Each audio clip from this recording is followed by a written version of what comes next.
Okay, everybody, welcome back to the building of the fictional Amnicola Southern Railroad. And I want to take this opportunity to introduce you to the very first industry that's going to be on this railroad. It's the Walther's Kit R.J. Frost Ice and Storage Warehouse, which it's a nice little kit, but it's a good sized little building. And of course, when you're building a shelf layout like this, you have to be real careful about how you allocate your space, because this is going to take up a lot of room. If I pan around here, see it has two sides to it. Now probably what I'm going to do is probably to the left there will be the rail siding, and then over here will be, on the right hand side will be a truck in and out, or maybe just over here on the right hand side maybe make it a dual, just run me a track up there and then back trailers in and see what happens. So as you can see, it's a nice little building. It's a little darker than I wanted it to be. I wanted it to be a little bit lighter gray, but it's well, when you start trying to find the color gray, it's just gray. It's the second kit I've built, and there's a couple of things about this building that you need to be aware about if you're going to get one yourself and construct it.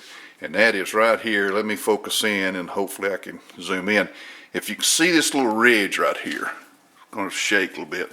See that little ridge? Get back out, there we go. This roof right here should be sitting on top of that. Mine is sitting under that. Now what happens is, and I did this on the very first kit that I built, because it doesn't say anything to you in the instructions about where it goes.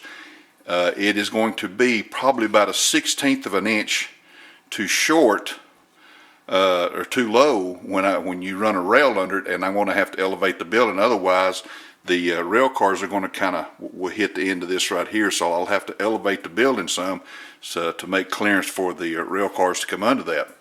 Another thing about this building is that on both of them, and I think you're going to run into this problem, or have run into this problem when you're building these kits, is these roofs like this, and even to some degree the sides, for some reason or another they're never actually ever flat or level, or they've always got a bow to them.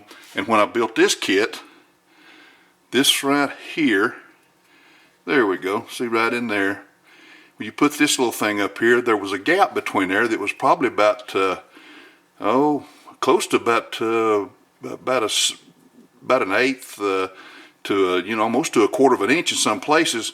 So what you have to do is you just have to do some configuring to get that thing to sit down there to make it level. And I tell you what I did to do that.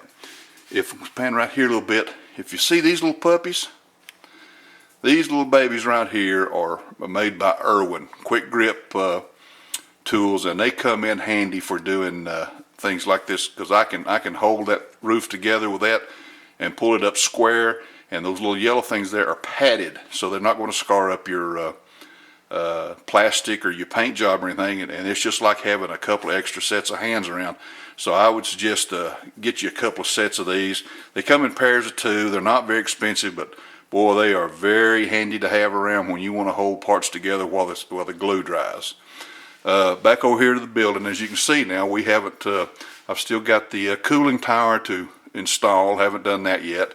And here in the back, haven't installed the superstructure for the steps that will take you from ground level up to the second level, third level, and then up on top of the to the roof. So there you have the R.J. Frost Ice and Storage building. One other thing about this I do not like, and I had this on the other set, or the other unit that I built, was the decal here. It is very hard to seat that.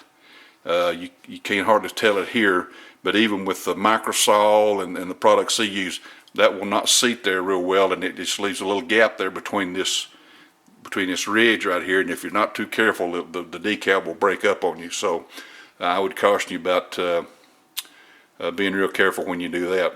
So other than that, very pleased with it. That's going to be the first industry. Now if we can just get the rail company to get us some track, run up through there, we might keep her in business for a little while. So tell me what you think. Have a good evening. Happy holidays, everybody. See you later.